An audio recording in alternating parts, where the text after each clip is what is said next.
हर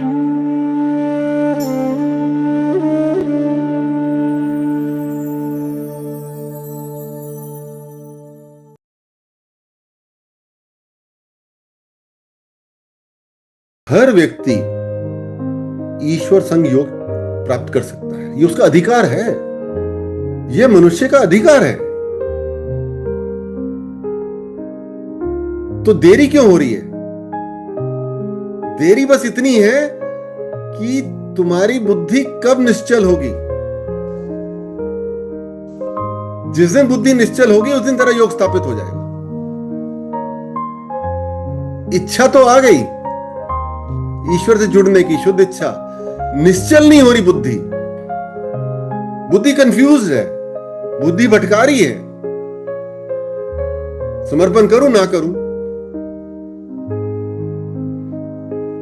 बुद्धि का काम भटकाने का है ना। तो भगवान कह रहे तो अपनी बुद्धि को निश्चल कर ले, उस दिन तेरा योग स्थापित हो जाएगा। ओम काली जी, आज के पॉडकास्ट में आप सबका स्वागत है। हम अध्याय 2 गीता जी का अध्ययन कर रहे हैं। अब तक हमने सीखा कि कैसे हताश बैठे अर्जुन को केशव प्रोत्साहित कर रहे हैं और उन्हें संकोच और विषाद छोड़कर अपना क्षत्रिय धर्म निभाने के लिए कह रहे हैं। आज हम दूसरे अध्याय के श्लोक 45 से 54 तक चर्चा करेंगे, जहां भगवान कृष्ण अर्जुन को समबुद्धि के बारे में बता रहे हैं कि कैसे लाभ हानि, सुख दुख, राग द्वेष से परे जाकर हमें समबुद्धि में रहना है। यही तो योग बुद्धि भी है। तो इसके बारे में आगे और गुरु जी से कहेंगे कि वो हमें बताएं कि क्या है समबुद्धि या इन श्लोक का मीनिंग।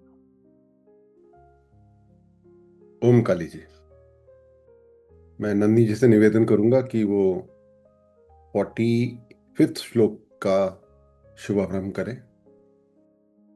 ओम काली।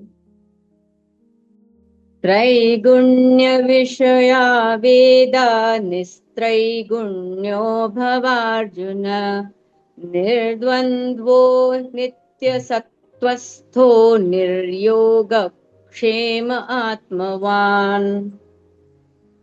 वेद तीनों गुणों के कार्य का ही वर्णन करने वाले हैं।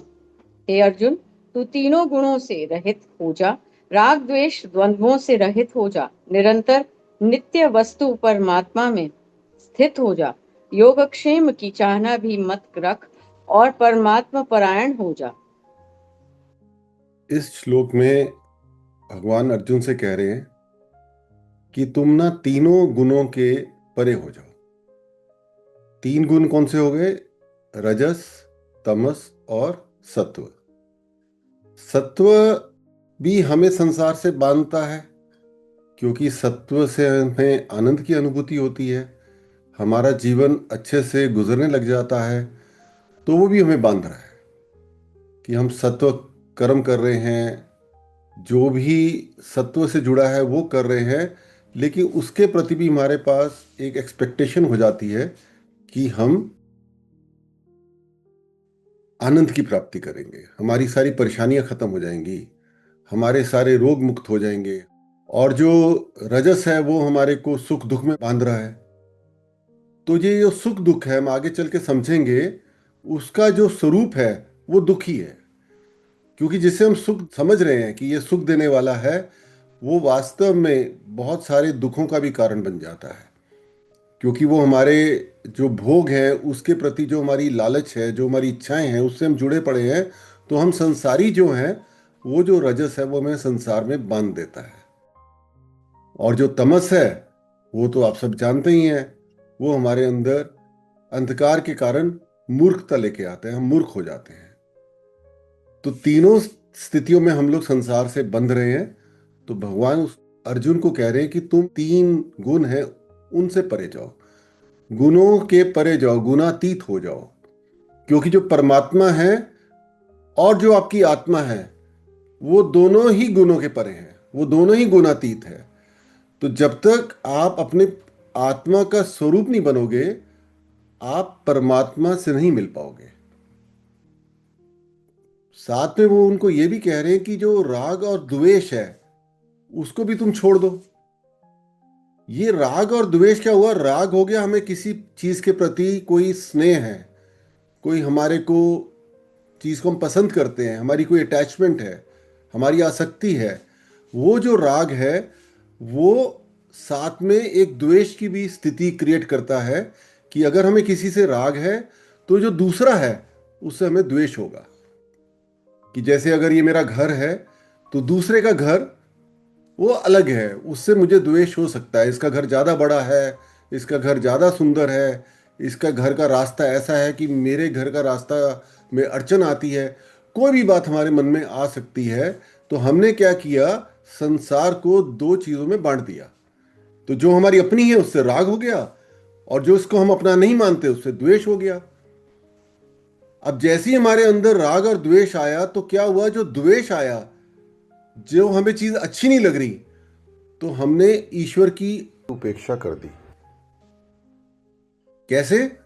क्योंकि अगर हर चीज ईश्वर है, ये पूरा संसार ही ईश्वर है, तो हम कैसे कह सकते हैं कि ये चीज मुझे पसंद नहीं है, ये चीज मुझे अच्छी नहीं लगती है, ये चीज मेरे मतलब की नहीं है, ये चीज मेरे लिए कोई प्रॉब्लम क्रिएट कर रही है। कुछ भी आपके अंदर विचार आ रहा है जो कि एक द्वेष की भावना लेके आ रहा है, वो आपको संसार से अलग कर रहा है ना, आपके अंदर का प्रेम खत्म कर रहा है। क्योंकि जो आपका प्रेम है, जो ईश्वरीय प्रेम है, वो तो अनकंडीशनल होना चाहिए। वो अनकंडीशनल इसलिए होना चाहिए क्योंकि ये संसारी जो है वही तो ईश्वर है, ये पूरा ब्रह्मांड ही ईश्वर है। तो हम कैसे द्वेष कर सकते हैं? अगर हम द्वेष कर रहे हैं तो हम संसार में फंस रहे हैं। इसलिए हमारे को क्या करना होता है, संसार से ऊपर उठना पड़ता है। असंसारी होके संसार से उठना पड़ता है। उठने का मतलब यह हो गया कि जैसे आकाश तत्व है, जैसे आकाश ही ले लें, आकाश जो है वो इस पृथ्वी से, इस सृष्टि से अलग है वो इस सृष्टि का हिस्सा ही। लेकिन आकाश जो है वो नहीं फंस रहा, वो सृष्टि के किसी कार्यों में नहीं फंस रहा। यही आकाश तत्व का गुण है ना। आकाश तत्व हमारे को मुक्ति प्रदान करता है। तो जब हम आकाश को देखते हैं तो हम देखें कि मुक्ति का मतलब क्या है, कि आकाश संसार से ऊपर उठ के संसार में फंस नहीं रहा, आकाश मुक्त है। और मुक्ति हमें प्रदान करने वाला जो चक्र है वो हमारा विशुद्धि चक्र है, और विशुद्धि चक्र का जो तत्व है वो भी आकाश है। तो जब तक हम असंसारी बन के संसार के ऊपर नहीं उठेंगे, हम लोग राग और द्वेष के परे नहीं जा पाएंगे। ये संभव ही नहीं है।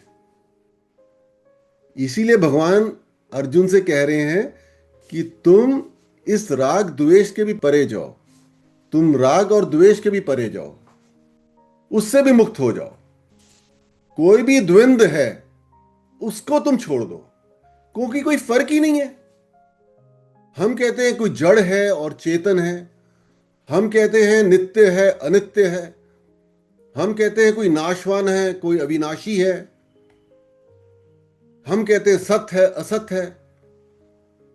अगर हम ईश्वर तत्वों को पहचान ले कि ये सभी ईश्वर है, ये पूरा ब्रह्मांड ही ईश्वर है, ये संसार भी ईश्वर है, अगर हम उस लेवल पे जाके ईश्वर से प्रेम कर लें, इस संसार से प्रेम इस तरह से करें कि उसमें हम बंध नहीं रहे हैं, केवल एक प्रेम कर रहे हैं, तो वो फसावटें जो हमारी खत्म हो जाएंगी। तो हमारे को सत्य असत्य, नित्य अनित्य, अविनाशी नाशवान, जड़ चेतन में भी कोई फर्क नहीं लगेगा, क्योंकि सभी ईश्वर हैं। आप ईश्वर को किससे अलग कर सकते हो ना? ये बात समझने पड़ेगी ना हमारे को, तभी हम राग और द्वेष से मुक्ति प्राप्त करेंगे। जो चीज हमारे को दुख दे रही है वो हमारे जो भी कर्मों का भोग है उसको झेल लेते हैं। जो चीज हमारे को ईश्वर हमारे अच्छे कर्मों के कारण भोग प्रदान कर रहा है, उसको अपने अंदर एक ग्रैटिट्यूड की भावना लाके, आभार की भावना लाके स्वीकार कर लेते हैं। लेकिन अपनी जो आसक्ति है, जो अपनी अटैचमेंट है, जो अपना प्रेम है, वो केवल ईश्वर के प्रति रखें। इस पूरे ही सिस्टम में सबसे मजेदार बात यह है कि ये जो पूरा संसार है, जो ईश्वर स्वरूप है, उससे हमें आसक्ति नहीं करनी है, उससे अटैचमेंट नहीं करनी है। लेकिन जो ईश्वर तत्व है, जो ईश्वर है, उनसे हम अति आसक्ति कर सकते हैं, उनसे हम पूरी तरह से अटैचमेंट कर सकते हैं। क्योंकि जो प्रेम का स्रोत है, जो ईश्वरीय प्रेम देने वाले प्रभु हैं, जब हम उनसे पूरी तरह से प्रेम करेंगे तभी वो ईश्वरीय प्रेम हमारे अंदर जब एक्टिवेट होगा, तो हम संसार से प्रेम करते हुए उसमें फंसेंगे नहीं। सारा विषय ना फंसने का है, भागना कहीं से नहीं है, किसी से नहीं भागना, ना परिवार से भागना है, ना माता पिता के प्रेम से भागना है, ना बच्चों के प्रेम से भागना है, ना नौकरी से भागना है, ना किसी भी सांसारिक कर्म से भागना है। भागना नहीं है, उसमें हमें लिप्त नहीं होना। और लिप्त हम तभी नहीं होंगे जब हम ईश्वर से बहुत ज्यादा प्रेम करेंगे, क्योंकि सत्य केवल ईश्वर ही है। आखिरी में बोल रहे हैं ना कि तू ईश्वर के परायण हो जाए, तू ईश्वर से पूरी तरह से समर्पण कर दे ईश्वर के प्रति, तभी तेरे को राग द्वेष से मुक्ति मिल पाएगी, तू इन संसार के ऊपर उठ पाएगा। इस श्लोक का भावार्थ यही है कि हम लोग ईश्वर के प्रति पूरी तरह से लगन से लग जाए। एक और बात बोली है यहां पे भगवान ने कि तू योग अक्षेम की भी चाह मत कर। कितनी बड़ी बात बोल दी कि हम जब ईश्वर की भक्ति करते हैं और हम सोचते हैं कि जब हमारा ईश्वर से योग स्थापित हो जाएगा तो हमारी जो रक्षा है, अक्षय में, वो तो ईश्वर करेंगे। तो अपनी रक्षा के लिए हम लोग योग स्थापना के मार्ग पे आगे जाना चाहते हैं। और सांसारिक लेवल से अगर हम सोचें तो कोई चीज हमें मिलती है, अगर किसी चीज की हमें प्राप्ति होती है, किसी चीज से हमें योग स्थापना होती है, कुछ भी चीज हमें मिल जाती है जो सांसारिक है, हम उसकी रक्षा के लिए भी चिंता करने लग जाते हैं। पैसा मिल गया तो पैसे की रक्षा करनी है, परिवार मिल गया तो परिवार की रक्षा करनी है, हम खुद लग जाते हैं। अब ये चीज मिल गई, अब इसकी रक्षा करनी है। तो भगवान कह रहे हैं तू तो उसकी भी चाह छोड़ दे, क्योंकि जब तेरा योग स्थापित हो जाएगा तेरी रक्षा तो मैं कर ही लूंगा। गीता में भगवान ने बोल रखा है ये बात भी, तेरी हर तरह से रक्षा की जिम्मेदारी तो मेरी है। तू बिना उस चाह के तू भक्ति करना, तू बिना उस चाह के अपने कर्तव्य कर्म कर, तू बिना किसी चाह के अपने कर्म कर। तेरा योग अक्षेम तो मैं देख ही लूंगा, तू बस मेरे प्रति पूरी तरह से अपना श्रद्धा भाव, अपना समर्पण ले आ। जब ये तू अपने अंदर ले आएगा और ये चीज हम सब अपने अंदर ले आएंगे, तो हमारे को क्लियर हो जाएगा कि हमारा कर्तव्य कर्म क्या है, हम समबुद्धि में कैसे जाएं, हमारी बुद्धि निश्चल कैसे हो जाए। ये सब जो बातें भगवान बताने वाले हैं अगले श्लोक में, ये सब हमें समझ में आने लग जाएंगी। और आगे चल के भगवान एक बहुत बड़ी बात बोलने वाले हैं कि समबुद्धि ही योग है। ये जो हम सब बातें कर रहे हैं ना इस समय कि योग स्थापना करनी है, ईश्वर से जुड़ना है ना, हम सब उसी के लिए तो हम लोग साधना कर रहे हैं ना। अपनी पूरी तरह से शुद्धिकरण करके अपनी आत्मा को पहचान के ईश्वर से जुड़ना है। ये सब हम जो भी अपने योग के लिए मेहनत कर रहे हैं, तो भगवान आगे जाके बोलेंगे कि समबुद्धि ही योग है। कि जब तू सुख दुख, लाभ हानि, सिद्ध असिद्ध, हर तरह की परिस्थिति में समबुद्धि में आ जाएगा, मेरे परायण हो जाएगा, पूरी तरह से अपने आप को मेरे अंदर समर्पण कर देगा, तो तेरा योग स्थापना समझो हो जाएगा। तो नन्नी जी आगे पढ़ते हैं। यावानर्थ उदपाने सर्वतः सम्प्लुतोदके तावान् सर्वेषु वेदेषु ब्राह्मणस्य विजानतः। सब तरफ से परिपूर्ण महान जलाशय के प्राप्त होने पर छोटे से गड्ढे में भरे जल में मनुष्य का जितना प्रयोजन रहता है, अर्थात कुछ भी प्रयोजन नहीं रहता। वेदों और शास्त्रों को तत्व से जानने वाले ब्रह्मज्ञानी का संपूर्ण वेदों में उतना ही प्रयोजन रहता है, अर्थात कुछ भी प्रयोजन नहीं रहता। कितनी सुंदर बात भगवान यहाँ बता रहे हैं कि जिस व्यक्ति ने ईश्वर को जान लिया, भगवत प्राप्ति कर ली, जो ईश्वर तत्व को समझ गया अच्छे से, उसके लिए ना तो कोई तीर्थ की कोई महत्व रहता है, ना कोई पुण्य पाप से कोई उसका कनेक्शन रहता है, क्योंकि वो हर तरह से मुक्त हो जाता है ना।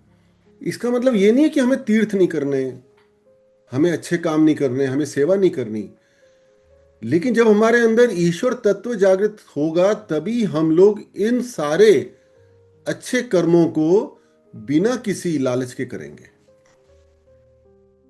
कि वो तो मुक्त हो गया ना व्यक्ति, जिसके अंदर ईश्वर तत्व जागृत हो गया वो तो मुक्त हो गया।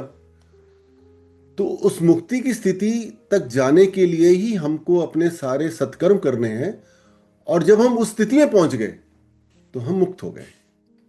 हम अपने आप ही कोई ऐसा कार्य नहीं करेंगे जो धर्म के विरुद्ध हो, हम कोई ऐसा काम ही नहीं करेंगे जो अच्छा ना हो, क्योंकि हम ईश्वर से जुड़ गए, हम ईश्वर स्वरूप बन गए, तो जो सही चीजें अपने आप घटित होने लग जाएगी। इसका एक बड़ा एग्जाम्पल अच्छा सा आपको देता हूं। कुछ समय क्या हुआ, नरेंद्र भाई ने कहा कि मैं सभी ज्योतिर्लिंग की यात्रा करूंगा। इस बात को शायद 1 साल हो गया, 1.5 साल हो गया। उस समय इनको थोड़ा गुस्सा आता था, तो जब इन्होंने अपना यात्रा का शुभारंभ किया तो मैंने इनको कॉल करके बोला कि आप तीर्थ पे जा रहे हैं ना, आप किसी इस भाव से मत जाइए कि आप कोई हॉलिडे पे जा रहे हैं या घूमने जा रहे हैं, कि घूमने जा रहे हैं चलो ज्योतिर्लिंग का भी यात्रा कर लेंगे, इसी बहाने तीर्थ भी हो जाएगा। यह भाव सही नहीं है। आप पूरी तरह से समभाव में जाइए, आपको गुस्सा नहीं आना चाहिए, आपके अंदर कोई भी ऐसा भाव नहीं आना चाहिए जो अहंकारी हो, क्योंकि आप इतनी लंबी गाड़ी चलाने वाले हैं तो आपका रजस बढ़ने वाला है, तो गुस्सा आ सकता है। तो आप अपने आप को समबुद्धि में रख के तीर्थ करिए, तो तीर्थ का पूरी तरह से आपको ब्लेसिंग्स मिलेगा, आशीर्वाद मिलेगा। नहीं तो केवल वो एक एडवेंचर टूरिज्म हो जाएगा। जैसे इतने लोग जा रहे हैं आजकल, कोई अमरनाथ की यात्रा में जा रहा है, कोई केदारनाथ जा रहा है, कितनी जगह लोग जा रहे हैं। उसमें उनका भाव क्या है वो उनको देखना पड़ेगा ना। अगर आप सही भाव से नहीं जाओगे तो बात नहीं बनेगी। कम से कम ईश्वर जो आपके अंदर, आपके आत्म स्वरूप में बैठा है, उनको सब पता है, उनसे कुछ नहीं छुपने वाला। तो इस बात को नरेंद्र भाई ने माना, मेरी बात, और जो मैंने उनके अंदर परिवर्तन देखा, जब वो ज्योतिर्लिंग की यात्रा करके लौटे, उनके चेहरे पे जो मैंने चमक देखी, जो उनके भाव में परिवर्तन आया, जो उन्होंने अपनी वृत्तियों पे विजय प्राप्त करी, वो अपने में ही शिव कालीबोध की जब इतिहास लिखा जाएगा, एक बहुत बड़ी बात लिखी जाएगी कि किस तरह से तीर्थ यात्रा को जब सही भाव से किया गया, उसने व्यक्ति के पूरे विचारों को ही बदल दिया, ईश्वर से कितना उसको जोड़ दिया। इतनी शक्ति हमारे तीर्थ स्थानों में, केवल हमारे भाव ही गलत है। हम एक अलग ही लालच के साथ कर रहे हैं कि हम तीर्थ जाएंगे हमें पुण्य मिलेगा, किसी को वहां जाके थोड़ा सा प्रसाद खिला देंगे तो हमें पुण्य मिल जाएगा। ऐसे बात नहीं बनेगी, क्योंकि भगवान ने, गीता जी ने बोल दिया ना, हमें बात माननी पड़ेगी, आदेश है। ये कोई सुनने की बात नहीं है, सुन के भूल गए, ये वो बात नहीं है, ये आदेश है। इस आदेश का पालन करना पड़ेगा। उन्होंने बोला कि तुमको मेरी आराधना भी बिना किसी स्वार्थ के करने हैं, तुम्हें अच्छे कर्म भी बिना स्वार्थ के करने हैं, तुम्हें सेवा के कर्म भी बिना स्वार्थ के करने, क्योंकि ये तुम्हारे कर्तव्य कर्म है। तुम मनुष्य योनि में आए हो, तुम्हें कुछ नया करने का अधिकार है। और वो नया ये है कि तुम अपना शुद्धिकरण करो। उस शुद्धिकरण के माध्यम से तुम अपने पुराने जो कर्म है, जो तुम गलत चीजें करके आए हो, उससे मुक्ति पालो। मुक्ति पाके मुझसे जुड़ जाओ, यही तो करना है। और ये अधिकार तो किसी जानवरों को नहीं है ना पशु पक्षियों को है, ये तो केवल इंसान को है। इसीलिए गीता का हमें संदेश मिलता है कि हमें करना क्या है, कि हम इस जीवन को बेकार ना कर लें। किस मूर्खता में फंसे हुए हैं हम लोग, कि मैं तो ये देख रहा हूं कि लोग ईश्वर से डरते ही नहीं है। लोग पता किससे डरते हैं? लोग डरते हैं दूसरे लोगों से। दूसरे लोग क्या कहेंगे, मैं ऐसा करूंगा तो दूसरे क्या कहेंगे। ईश्वर से नहीं डर रहे, दूसरों का डर है। तो क्या भक्ति करी, किसके परायण हुए, किस पे समर्पण किया? लोगों पे? यही करने आए थे या ईश्वर पे समर्पण करना था? यह समझने का है। जब हमारा ईश्वर से मिलन हो जाएगा, जब हम ईश्वर तत्व की प्राप्ति के मार्ग पे चल पड़े हैं, तो फिर छोटे मोटे लालच, छोटी मोटी बातें, छोटा मोटा ज्ञान से मुक्त हो जाइए। बड़े स्वाद में जाना है, कुछ बड़ा चाहिए ना, तो छोटे स्वाद छोड़ने पड़ते हैं। वो आपको अच्छे ही नहीं लगेंगे। ठीक है, नन्नी जी आगे पढ़िए। कर्मण्येवाधिकारस्ते मा फलेषु कदाचन मा कर्मफलहेतुर्भूर्मा ते संगोऽस्त्वकर्मणि। कर्तव्य कर्म करने में ही तेरा अधिकार है, फलों में कभी नहीं। कर्म फल का हेतु भी मत बन, और तेरी कर्म न करने में भी आसक्ति न हो। कर्तव्य कर्म करने में ही तेरा अधिकार है। कर्तव्य कर्म हमने जान लेना चाहिए अच्छे से कि क्या है कर्तव्य कर्म। पहला कर्तव्य कर्म है हमारा अपने प्रति। जिस पर्पस से हमें ये जीवन मिला है मनुष्य का, उसके कारण जो हमारा पहला कर्तव्य कर्म है वो हमारे अपने प्रति है, कि हमें अपने आप को पहचानना है कि हम कौन हैं। और जो भी चीजें हमारे को अपने आप को पहचानने से रोकती हैं, उसको हमें दूर करना है। इसी को कहते हैं शुद्धिकरण करना है अपना। इसीलिए हम साधना कर रहे हैं। बिना साधना के बात नहीं बनने वाली ना, मैं बार बार बोलता हूं। ये शुद्धिकरण का जो प्रोसेस है ये निरंतर चलता रहता है, क्योंकि जो बुरी चीजें हैं, जो नेगेटिव एनर्जी है, जो वृत्तियां हैं, जो हमारा अहंकार है, वो बार बार हमें आके पकड़ता है। तो जब तक हम अपना शुद्धिकरण नहीं करते रहेंगे, अपने यज्ञ कर्म नहीं करते रहेंगे, जो यज्ञ कर्म हमारे को पवित्र कर रहे हैं, बात नहीं बनेगी। इसीलिए जो योगी जन है, संत महात्मा है, वो पता क्या बोलते हैं कि मैं जो चादर ओढ़ के आया था वो सफेद रंग की थी, और प्रभु अब मैं जाते समय भी सफेद ही चादर छोड़ के जा रहा हूं। इसका मतलब ये हो गया कि सफेद रंग पवित्र से संपर्क रखता है, कि जब मैं पैदा हुआ था तो मैं पवित्र था। फिर इस संसार के रजस और तमस ने उस चादर को लाल रंग और काले रंग से भर दिया। पूरे के पूरे धब्बे लगा दिए मैंने अपनी रजस बुद्धि और तमस बुद्धि के साथ, जिसके कारण मेरी सारी वृत्तियां और मेरा अहंकार चलता रहा मेरे साथ, मुझे पता ही नहीं चला। वो जो मेरे अंदर प्रदूषण हो गया, उससे मैंने अपनी पवित्रता को भंग कर दिया, खराब कर दिया। तो प्रभु, साधु महात्मा लोग कहते हैं मैंने नहीं खराब किया, हम सब भी साधु हैं, हम सब संत हैं, क्योंकि हम मनुष्य हैं। उसका कोई सर्टिफिकेट थोड़ी मिलेगा हमारे को। ये तो हमारी नेचर है ना, हम पैदा ही संत हुए हैं। अब अगर हम लोग इस संसार में लिप्त होके, इस प्रदूषण में लिप्त होके अपनी पवित्रता को ही खो दिया, तो फिर इसमें गलती किसकी है? हमारी तो है ना। जैसे गंगा जी हैं, गंगा जी जो नदी है ना, पूरे विश्व में एक अकेली नदी है जो अपने आप ही अपना पवित्रीकरण कर लेती है। यह साइंटिफिक फैक्ट है। गंगा नदी में कुछ ऐसे बैक्टीरिया हैं जो क्या करते हैं कि जो भी दूसरे बैक्टीरिया हैं जो हार्मफुल हैं, जो नुकसान पहुंचाने वाले हैं, उनको खत्म कर देते हैं। तो मां गंगा गंगोत्री से जिस तरह से चलती हैं, उसी स्वरूप में वो समुद्र में जाके मिल जाती हैं। उनके अंदर कोई पॉल्यूशन नहीं होता, वो संसार से लिप्त नहीं होती।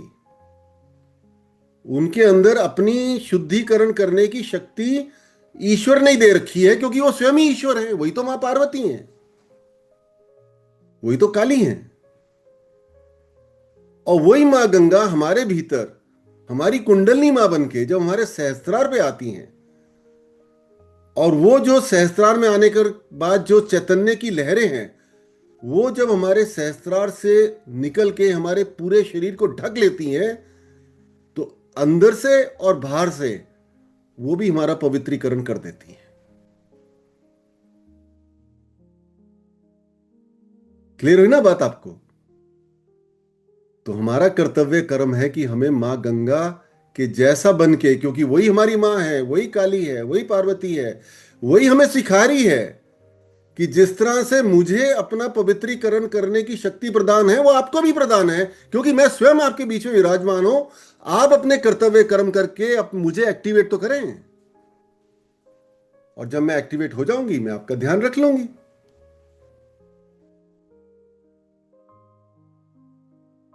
तो हमारा जो कर्तव्य कर्म है वो है कि हम अपना पवित्रीकरण करें। और जब हम अपना पवित्रीकरण करेंगे, हम अपनी आत्मा को पहचान के ये समझ में आएगा कि ये आत्मा जो है यही परमात्मा है, ये सारा ब्रह्मांड ही परमात्मा है। तो अगर मुझे परमात्मा की सेवा करनी है, तो इस संसार की सेवा करनी है, तो मैं अपने सेवा के कर्म में लग जाऊंगा, तो मैं इस संसार से असंसारी अपने आप ही हो जाऊंगा। मैं इस संसार से अपने आप ही ऊपर उठ जाऊंगा, क्योंकि जो मुझे बांधने वाली अशुद्धता है, जो पॉल्यूशन है, वो तो हट गया ना।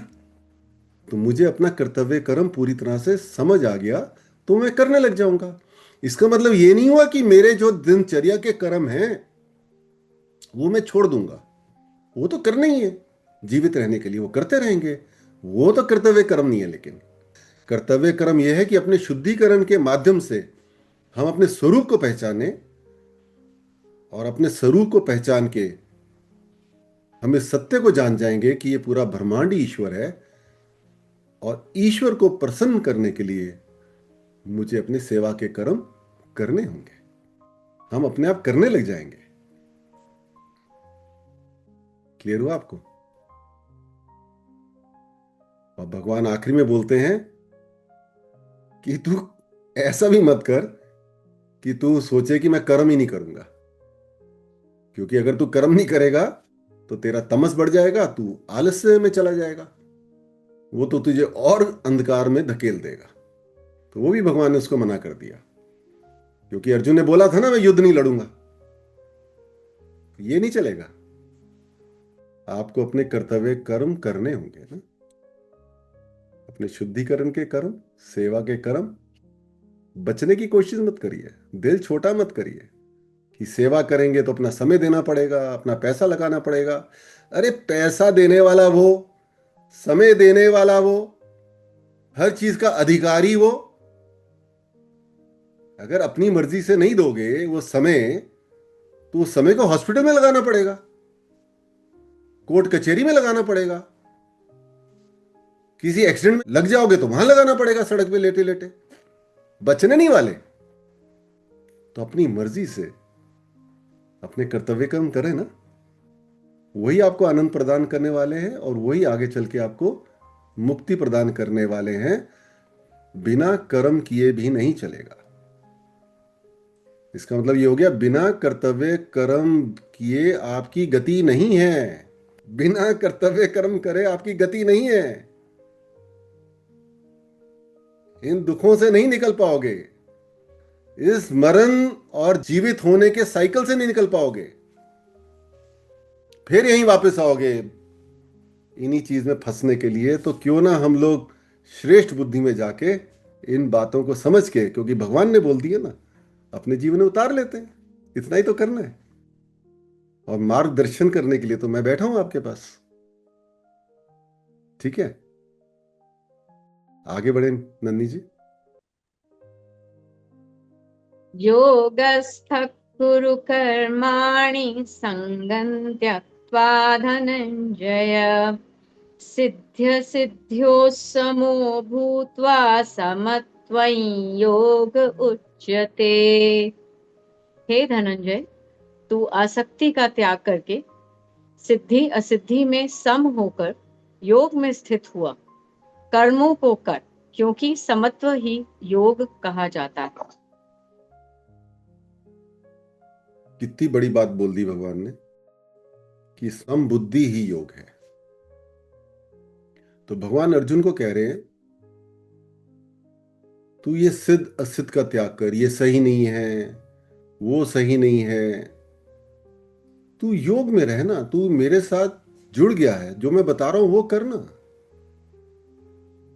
तू काहे को इतना विचलित हो रहा है? तू अपनी बुद्धि को क्यों दौड़ा रहा है इधर उधर?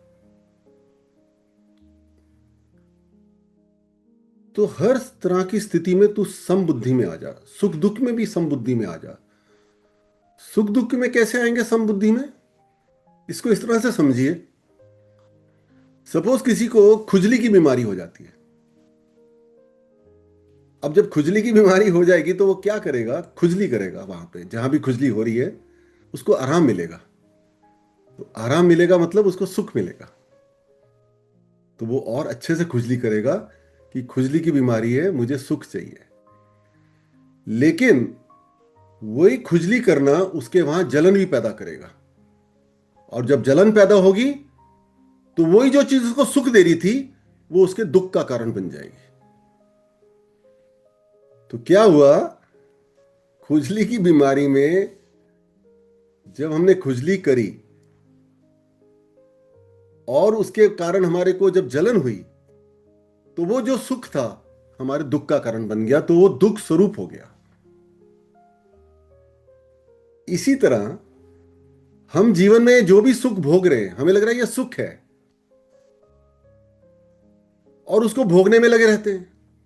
हम अपने कर्तव्य कर्म भूल जाते हैं, हम अपने जीवन का जो लक्ष्य है वो भूल जाते हैं, हम किस लिए यहां पे आए वो भूल जाते हैं। हम केवल उन सुख को भोगने में लग जाते हैं। तो वो जो सुख है वो अपने साथ कितने दुख लेके आने वाले हैं वो तो हमें समझ ही नहीं आ रहा। तो वो जो सुख है वो भी दुख स्वरूप है। यही संसार का सत्य है। तू जिसे सुख समझ बैठा है वो ही तेरे दुख का कारण बनने वाला है। उस दुख से तू तभी मुक्त हो सकता है जब तू ईश्वर से जुड़ जाएगा। उस सुख का तू तब आनंद ले सकता है, क्योंकि तेरा जो प्रोटेक्शन है वो मैं करूंगा ना। फिर भगवान कह रहे हैं फिर तू कर सकता है। लेकिन अगर तू संसारी बनके उस सुख को सुख समझ बैठा है, वो भी दुख स्वरूप है, तुझे ही नहीं पता बस इस बात का फिलहाल। तो तू इसे परे चले जाना, वो तो मेरे देखने का डिपार्टमेंट है, वो मैं देख लूंगा। तुझे जब मैं दुखों से मुक्त कर दूंगा तू तू सुख का आनंद ले लेना ना। नहीं तो वो जो दुख आने वाले हैं उसका तू क्या करेगा? क्योंकि तू अगर अच्छा करके आया है जिसके कारण तुझे आज सुख मिल रहा है, तो साथ में तू कितना कुछ बुरा करके आया है उसके कारण दुख भी तो साथ चलने वाले हैं। वो तो कभी प्रकट हो जाएंगे। फिर क्या करेगा? क्लियर हो बात आपको? इस श्लोक में भगवान यही बोल रहे हैं कि तू इन सब चीजों से परे हो जा, तू अपने कर्तव्य कर्म कर। हम भी अपने इन सब चीजों से थोड़ी देर के लिए परे हो जाएं। ये जो सुख मिल रहे हैं और ये जो हमें दुख मिलके गुमराह करते हैं, सुख भी गुमराह कर रहे हैं, राग द्वेष, ये व्यक्ति मुझे अच्छा नहीं लगता, मेरी सास मुझे अच्छी नहीं लगती, मेरी बहू मुझे अच्छी नहीं लगती, कितनी सारी चीजें, मेरा बॉस मुझे अच्छा नहीं लगता, ये एम्प्लॉय मुझे अच्छा नहीं लगता, मेरी गाड़ी छोटी है उसकी गाड़ी बड़ी है। ये सब जो राग और द्वेष की भावनाएं हैं, इन सब से परे हो जा। तू योग में स्थित होके अपने कर्तव्य कर्म कर। तो जब तू समबुद्धि में आएगा, वो ही तेरे को ईश्वर से पूरी तरह से तेरा योग स्थापित कर देगी। जिसके लिए तू आया है इस पृथ्वी पे, वो तेरा कर्तव्य कर्म पूरा हो जाएगा। ठीक है, आगे पढ़िए नंदनी जी। दूरेण ह्यवरं कर्म बुद्धियोगात् धनञ्जय, बुद्धौ शरणमन्विच्छ कृपणाः फलहेतवः। बुद्धि योग समता की अपेक्षा सकाम कर्म दूर से अत्यंत ही निकृष्ट हैं। अतः हे धनंजय, तू बुद्धि यानी समता का आश्रय ले, क्योंकि फल के हेतु बनने वाले अत्यंत दीन है। एक चीज हमें समझ लेनी चाहिए कि अगर हम लोग कोई कर्म करते हैं तो उसका फल तो होता है। जैसी कर्म करेंगे वो थोड़े समय बाद फल में रूपांतरित होगा। तो जब हम कहते हैं तू फल की इच्छा मत कर, इसका मतलब ये नहीं है कि हम कर्म ना करें या उसका फल नहीं मिलेगा। फल तो मिलेगा, केवल हम उस फल की जो आशा कर लेते हैं कि ऐसा फल होना चाहिए, वैसा होना चाहिए, हमने इतनी मेहनत करी, हमें इतना फल मिलना चाहिए, उसमें तू मत फंस। यही मतलब है। तो यहां पे जो हमें समझना है वो ये है कि जो हम फल के साथ इच्छा करके कोई कर्म करते हैं वो बहुत ही निम्न वर्ग का है। वो जो इच्छा है ना, बड़ी निम्न वर्ग की, हमें निम्न वर्ग में ले जाती है। निष्काम भावना से हम कर्म करते हैं वो उच्च कोटि का होता है, क्योंकि वो ईश्वर से जुड़ा है। तो हम लोग इस तरह से कर्म क्यों करें? क्योंकि जैसे ही हम किसी भी फल की इच्छा करेंगे तो हम समर्पण से दूर चले जाएंगे। समर्पण तो करना है ना हमने ईश्वर पे, और समर्पण की भावना हम पे आती नहीं है, हम फंस जाते हैं बार बार। तो अपने आप को चिंतन करें ना इस बात का, क्यों फंस रहे हैं हम फंसते इसलिए हैं क्योंकि हम फल के लालच में फंस जाते हैं ना। हमारे अंदर भय आ जाता है, हमारे अंदर लालच आ जाता है, हमारी जो बुद्धि है वो छोटी हो जाती है कि मेरा कहीं नुकसान ना हो जाए, मेरे पास इतना पैसा था इस जगह लग गया, मेरा नुकसान हो गया। किस लिए? कि जब ईश्वर तुम्हारा योग अक्षेम देख लेंगे, ईश्वर तुम्हारी चिंता कर रहे हैं, उनको तो भक्त बड़े प्रिय हैं, तो तुम काहे को इस छोटी बुद्धि में जा रहे हो? समर्पण हो गया, हम ईश्वर के प्रति समर्पित हैं, कहना कितना आसान है, लेकिन हो नहीं पाता ना हमसे। वो तभी होगा जब हम लोग पूरी तरह से निष्काम कर्म की स्थिति में चले जाएंगे और फल की इच्छा करना बंद कर देंगे। हमें यह समझ में पूरी तरह से आना चाहिए कि ईश्वर मेरे को देख रहे हैं। जब मैं ईश्वर की आराधना कर रहा हूं, मैं ईश्वर के लिए जुड़ने के लिए जो भी क्रिया है वो कर रहा हूं, अपना शुद्धिकरण कर रहा हूं, साधना कर रहा हूं, पूजा कर रहा हूं, हवन कर रहा हूं, लोगों को जोड़ने की कोशिश कर रहा हूं, ईश्वर के कार्य को आगे बढ़ाने की कोशिश कर रहा हूं, सेवा कर रहा हूं, तो मेरा जो भी चीज है भगवान देख लेंगे ना। मुझे किस बात का भय करना, मुझे किस बात की चिंता करना, मुझे किस बात की लालच करना? एक बार अपने आप को मुक्त करके तो देखो, कुछ नहीं होने वाला, कुछ नहीं बिगड़ने वाला। किस लिए रोक रहे हो? ये बुद्धि रोक रही है निम्न वर्ग की, क्योंकि उस बुद्धि के साथ हम बड़े हुए हैं, हमें सिखाया गया है। आज कोई बच्चा पैदा होता है और हम उसको एक आध्यात्मिक शिक्षा देते हैं और उसको बचपन से यह सिखाया जाए कि बच्चे तुम भगवान पे समर्पण करो, तुम अपनी साधना करो, तुम अपने सारे यज्ञ कर्म करो, तुम सेवा का भाव लाओ, भगवान तुम्हारे चीजों को देख लेगा, वो बच्चा चिंता मुक्त बड़ा हो जाएगा।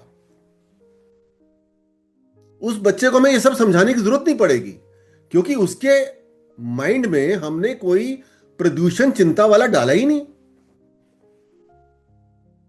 हमने कोई भय नहीं डाला उसके अंदर। हमने हमेशा उसके अंदर समर्पण की भावना डाली कि तुम अपने कर्म करते रहो, बाकी भगवान देख लेंगे।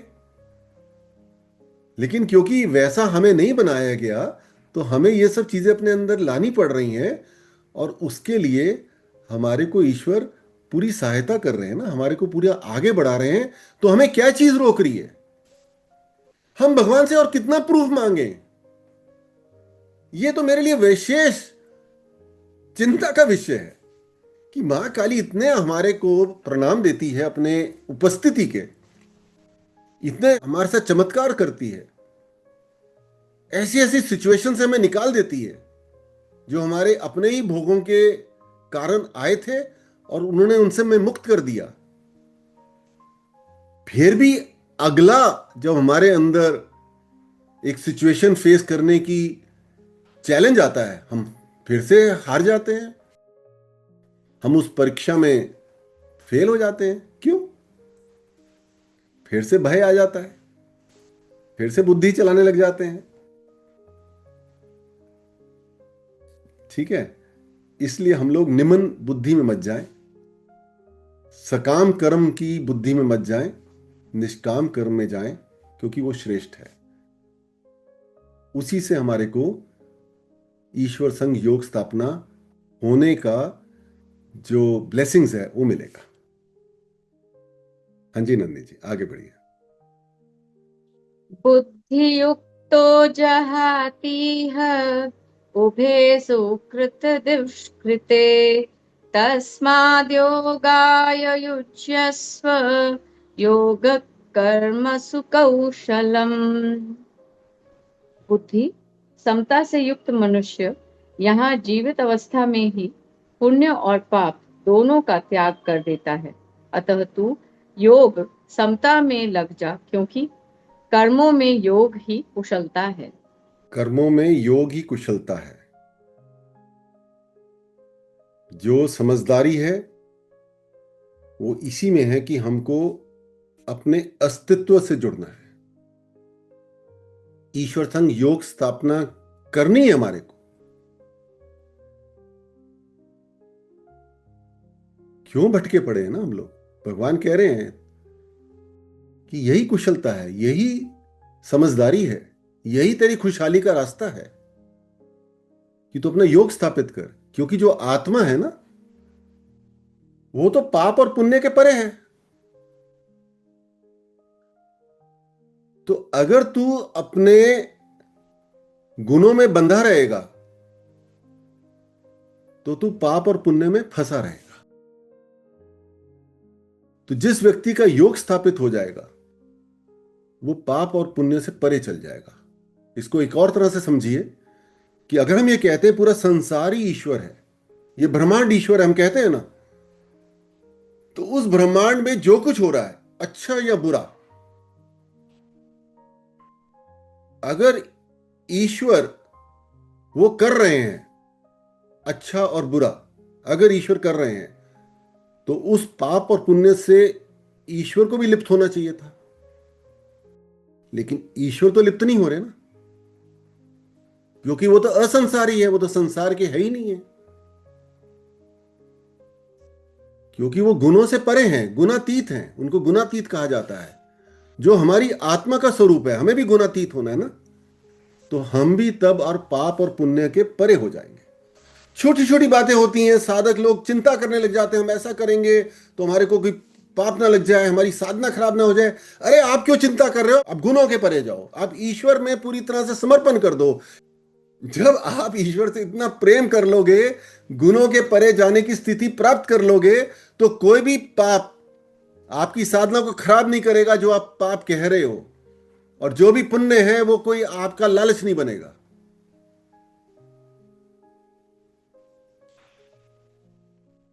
क्लियर हुई बात आपको? छोटी छोटी बातें हमारी चिंता का विषय हो जाती है ना, कि मैं ऐसा करूं कहीं मुझे पाप ना लग जाए।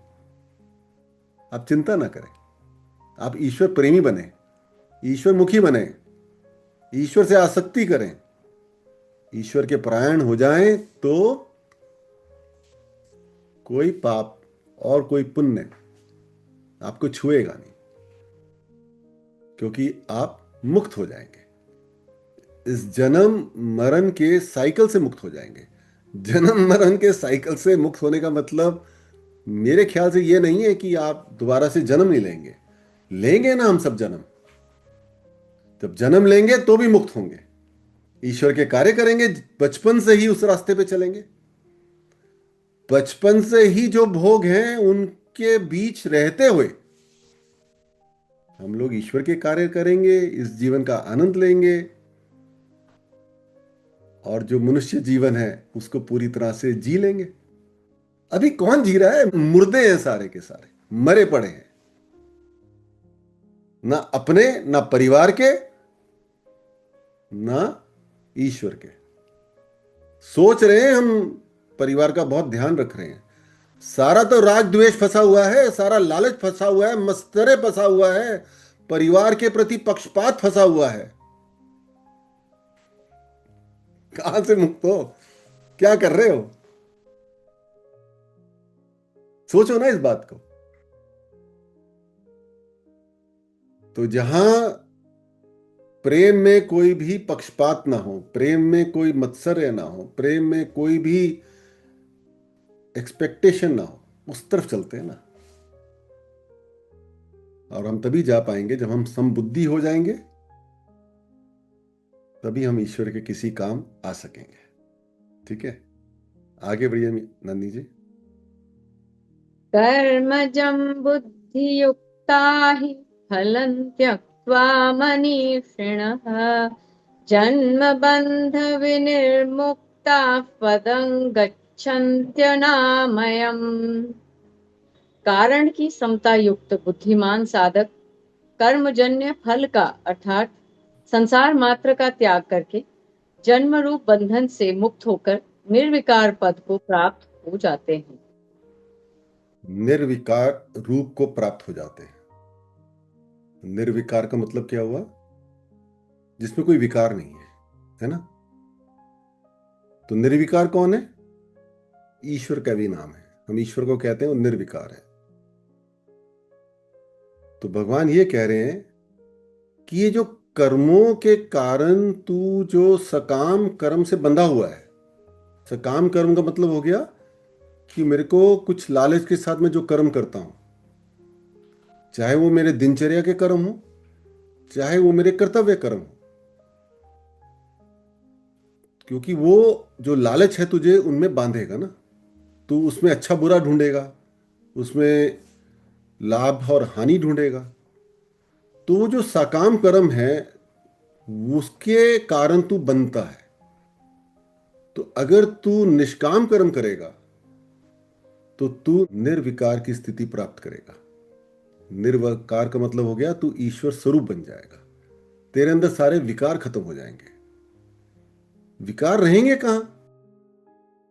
क्योंकि जब तक हम लोग राग द्वेष को नहीं छोड़ेंगे, लाभ हानि को नहीं छोड़ेंगे, सिद्ध असिद्ध को नहीं छोड़ेंगे, अपने लालच को नहीं छोड़ेंगे, तब तक हम निर्विकार नहीं हो सकते ना। हमारे विकार फंसे रहेंगे। तो जैसे ही हमें समझ में आया कि भगवान ने बोला है कि मुझे जो कर्म करने वो निष्काम कर्म करने, कर्म के प्रति मुझे कोई भी आसक्ति नहीं रखनी, और जो जो चीज मुझे आसक्ति में बांधती है उसको मैंने अपनी साधना से हटा देना है, अपना शुद्धिकरण कर लेना है। क्योंकि जब मेरा जन्म हुआ तो मुझे कोई भी चीज नहीं बांध रही थी ना, क्योंकि मैं तो पूरा पवित्र था। तो मेरे अंदर जो अपवित्रता आई उसने मुझे बांध दिया। तो मैंने उस अपवित्रता को हटा दिया। जब मैंने उसको हटा दिया तो मैं उस स्थिति में चला गया जहां मैं बिना किसी विकार के हो गया, निर्विकार भी हो गया। तो मेरी जो आत्मा का स्वरूप था ईश्वर का, वो पूरी तरह से स्थापित हो गया। वही योग है, वही योग है। तो मेरा ईश्वर से पूरी तरह से मिलन जो था वो स्थापित हो गया। आगे पढ़े नंदी जी। यदा ते मोहकलिलं बुद्धिर्व्यतितरिष्यति तदा गन्तासि निर्वेदं श्रोतव्यस्य श्रुतस्य च। जिस समय तेरी बुद्धि मोह रूपी दलदल को भली भांति तर जाएगी, उसी समय तू सुने हुए और सुनने में आने वाले भोगों से वैराग्य को प्राप्त हो जाएगा। जब तेरी बुद्धि इस मोह रूपी दलदल को तर जाएगी, तो मोह का मतलब क्या हुआ? अज्ञानता। जिस अज्ञानता के कारण हम लोग अटैचमेंट में फंसते हैं, हम लोग ये अच्छा है ये बुरा है, जो भी अज्ञानता है जो मोह से आती है, उसमें जो हम फंसते हैं उससे हम मुक्त हो जाएंगे। भोग क्या है? भोग तो अनंत है। जैसे ब्रह्मांड अनंत है, भोगों का भी अंत नहीं है। भोगों से मुक्ति पाने के लिए हम लोगों को उनसे असंग करना होगा। असंग का मतलब हो गया वो हमारे संग नहीं है। हमें ऐसे सोचना पड़ेगा कि ये भोग अलग है, मैं अलग हूं। तो जो मेरे सामने आ रहा है, जो ईश्वर की कृपा से मुझे मिल रहा है, मैं उसको स्वीकार करता हूं, लेकिन उसके पीछे नहीं भागूंगा। तो हम लोग भोगों से मुक्त हो जाते हैं। और जो हमारी कामनाएं हैं, हमारी डिजायर्स हैं, वो भी अनंत है। कोई अंत है कामनाओं का? एक जाती है दूसरी आती है। तो उससे कैसे मुक्ति पाए? उसके लिए भगवान ने बताया है कि तू निष्काम हो जा। अब जो तू निष्काम हो गया, तूने अपना कर्म बिना किसी कामने के किया, तो तू किसी कामना से भी नहीं फंसेगा, उस कामनाओं से ही मुक्त हो जाएगा। तू इस मोह रूपी दलदल में मत फंस, इससे मुक्ति पा ले। ये भगवान यहां पे कह रहे हैं कि अंधकार से बाहर निकल, सत्य को जान, अपनी अस्तित्व को जान, और उसके लिए तू जो सत्य कर्म है, जो ईश्वरीय कर्म है, वो कर, तू मुक्ति पालेगा। हाँ जी नंदी जी। पृथिविप्रतिपन्ना ते यदा स्थास्यति निश्चला समाधावचला बुद्धिस्तदा योगमवाप्स्यसि। जिस काल में शास्त्रीय मतभेदों से विचलित हुई तेरी बुद्धि निश्चल हो जाएगी और परमात्मा में अचल हो जाएगी, उस काल में तू योग को प्राप्त हो जाएगा। आखिरी जो श्लोक है आज का, वो बहुत महत्वपूर्ण है। यहां पे भगवान बात कर रहे हैं निश्चल बुद्धि की। जब निश्चल हो जाएगी तेरी बुद्धि, तो तू ईश्वर को प्राप्त कर लेगा। इसमें आपको पता है क्या समझ में आने वाला है? हर व्यक्ति ईश्वर संग योग प्राप्त कर सकता है, ये उसका अधिकार है, ये मनुष्य का अधिकार है। तो देरी क्यों हो रही है? देरी बस इतनी है कि तुम्हारी बुद्धि कब निश्चल होगी। जिस दिन बुद्धि निश्चल होगी, उस दिन तेरा योग स्थापित हो जाएगा। इच्छा तो आ गई ईश्वर से जुड़ने की, शुद्ध इच्छा। निश्चल नहीं हो रही बुद्धि। बुद्धि कंफ्यूज है, बुद्धि भटका रही है। समर्पण करूं ना करूं, बुद्धि का काम भटकाने का है ना। तो भगवान कह रहे तो अपनी बुद्धि को निश्चल कर ले, उस दिन तेरा योग स्थापित हो जाएगा। जो हम लोग कह रहे ना बार बार कि हमें योग स्थापना करना है, इस बारे में विचार तो करें, क्यों करना है? ठीक है, ये हमारा कर्तव्य कर्म है, मान लेते हैं, ठीक है, इसलिए मनुष्य जीवन मिला, ये भी मान लेते हैं। इससे हमारे को जन्म और मरण के जो साइकिल से मुक्ति मिल जाएंगी, चलो ये भी मान लेते हैं। अब कोई कहता है जी मुझे क्या करना, मेरा तो जीवन ठीक ठाक चल रहा है, तो फिर किस लिए करना योग स्थापना? इसका एक एग्जाम्पल से समझने की कोशिश करते हैं कि सपोज एक घर में आग लग गई। अब जो मेन व्यक्ति है उस घर का, वो देखता है कि आग लग गई और आग बड़ी तेजी से बढ़ रही है। अब उसके सामने ये बात आती है कि मैं पहले अपनी बीवी को बचाऊं या अपने दोनों बच्चों को बचाऊं, क्या करूं? उस क्षण उसके दिमाग में एक बात आती है कि स्टोर रूम में एक फायर एक्सटिंग्विशर रखा है, आग बुझाने वाला यंत्र। वो उस तरफ भागता है, वो स्टोर घर के पीछे होता है। वो पूरी मेहनत करके आग से निकलता हुआ, बचाता हुआ अपने आप को स्टोर में जाता है, उस यंत्र को लेता है और लेके आके उस अग्नि को बुझा देता है। तो क्या होता है, उसके बच्चे भी बच जाते हैं, उसकी वाइफ भी बच जाती है, उसका घर का भी नुकसान कम हो जाता है। तो इस छोटी सी एग्जाम्पल में वो जो यंत्र है वो ईश्वर है। कि अगर आप श्रेष्ठ बुद्धि में जाएंगे, उस व्यक्ति को जो उस टाइम श्रेष्ठ बुद्धि मिली, तो अगर आप श्रेष्ठ बुद्धि में जाएंगे, तो अगर आप ईश्वर संग योग स्थापना कर लेंगे, तो आपके जीवन की जो भी परेशानियां हैं, जो भी दुख दर्द हैं, जो भी अनिश्चित रूप से घटना घटने वाली हैं, उस सब से आप मुक्ति पा लेंगे। तो क्यों नहीं श्रेष्ठ बुद्धि में जाए, ईश्वर से स्थापना कर लें अपनी। तभी आप सुख दुख के परिवार जाएंगे ना, तभी तो आप पूरे टाइम सुरक्षित हो जाएंगे, नहीं तो बात नहीं बनने वाली ना। इसलिए कहा जाता है कि सुख और दुख क्षणिक हैं, केवल ईश्वर नित्य है। तो जो नित्य है उसको प्राप्त करो ना, वो आपका पूरी तरह से प्रोटेक्शन कर देंगे। जो जो आपको चाहिए वो भोग दे देंगे, जो आपके जीवन में अड़चने हैं उनको दूर कर देंगे, क्योंकि वो सब आप ही की बनाई हुई हैं। उससे मुक्त कर देंगे आपको, क्योंकि ईश्वर को तो यही चाहिए ना कि आप उनसे जुड़ जाओ, आप उनके बच्चे हो। जैसी आप ये इच्छा करके अपनी बुद्धि को निश्चल कर लोगे, वो आपके मार्ग में जो जो कठिनाइयां आने वाली हैं उनको हटा देंगे। तो योग आपका बड़े आसानी से स्थापित हो जाएगा। बिल्कुल कठिन नहीं है, केवल बुद्धि निश्चल नहीं हो रही है।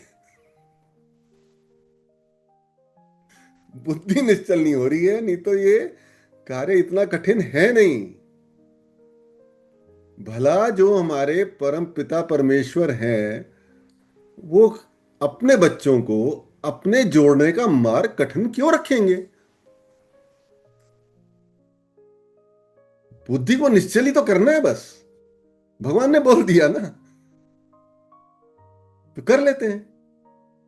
जिस दिन तेरी बुद्धि निश्चल हो जाएगी, उस दिन तेरा मेरे संग योग स्थापित हो जाएगा। अर्जुन की बुद्धि निश्चल नहीं थी ना उस टाइम पे। वो सोच रहा था मैं कुटुंब को बचाऊं या जो अपना कर्तव्य कर्म है क्षत्रिय होने के लिए वो करूं। उसकी बुद्धि उसको भटका रही थी। यही प्रश्न हमारे जीवन में कई बार आता है कि संसार के कर्म करूं, संसार को खुश करने के कर्म करूं, लोगों को खुश करने के कर्म करूं, या ईश्वर के जुड़ने के कर्म करूं, क्या करूं? आता है ना हमारे मन में विचार। संसारी होके सांसारिक कर्म में पूरा समय लगाऊं, पूरा पैसा लगाऊं, या असंसारी होके संसार से ऊपर उठ के ईश्वर संग योग स्थापित करने के कर्म करूं, क्या करूं? अगर यह समझ में आ गया कि ईश्वर संग योग स्थापित करके तेरे सारे संसारी कर्म तो आराम से होने वाले हैं और तू असंसारी होके इससे मुक्त भी रहने वाला है, तू अपने जीवन का पूरी तरह से आनंद पाके ईश्वर संग अपना योग स्थापित कर लेगा, तो तू क्यों नहीं योग स्थापित करता? और योग स्थापित करने के लिए तुझे निश्चल होना पड़ेगा, तो हो जाना।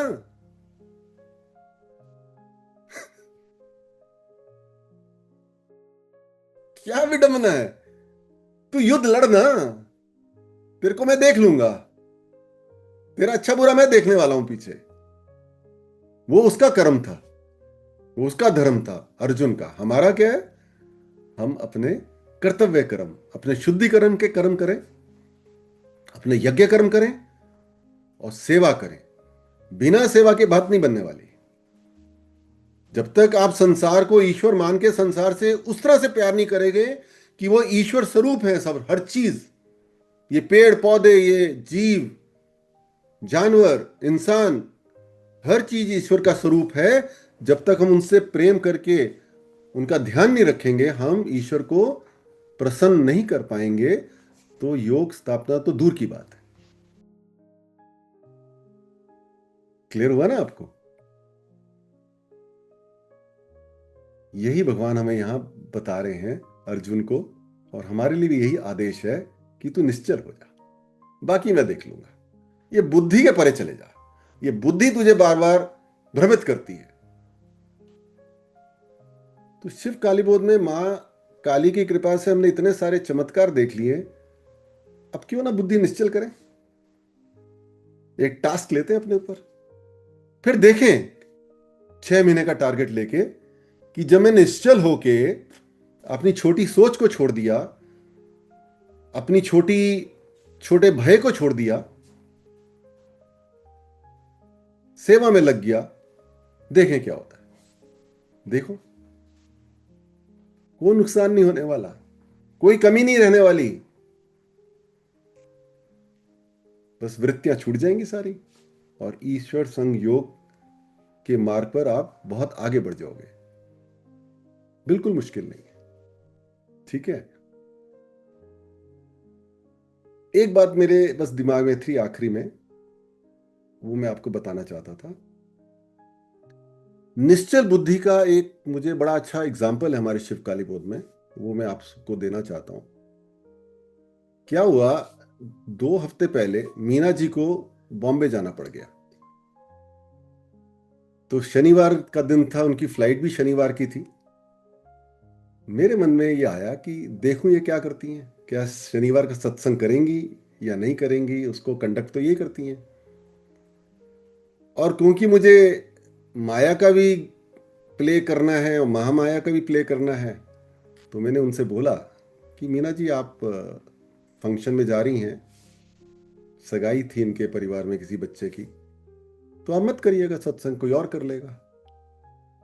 तो इन्होंने बोला मैं वहां जाके आपको बताती।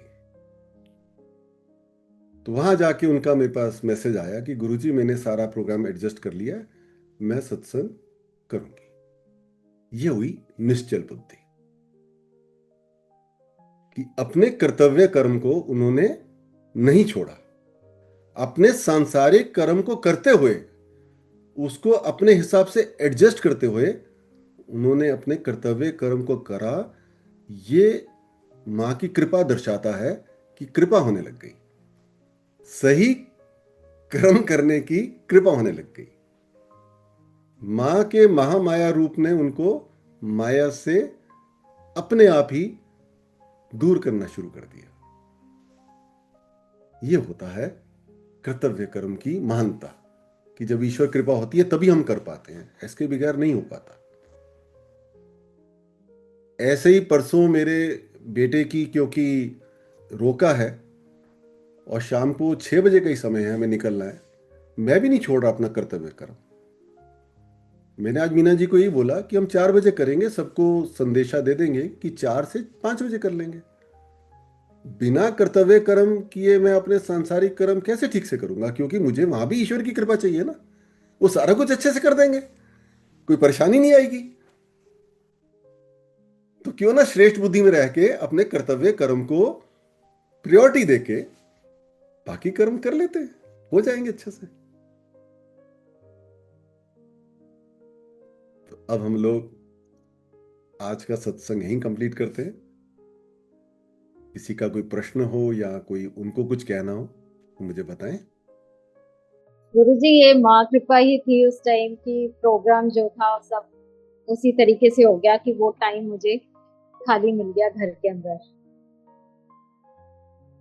तो मुझे लगता है कि इच्छा थी, इसीलिए सारा प्रोग्राम उस हिसाब से सेटिंग बैठे।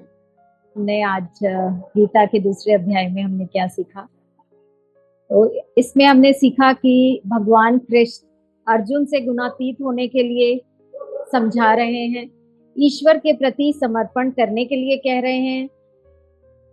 भगवान कृष्ण अर्जुन को निष्काम कर्म के बारे में समझाते हैं, अपनी कामनाओं का त्याग करने के लिए कहते हैं जो कि दुखों का कारण है। आइए अपनी बुद्धि को शुद्ध इच्छा के साथ निश्चल भी करते हैं और भय मुक्त होते हुए अगले पॉडकास्ट में मिलते हैं।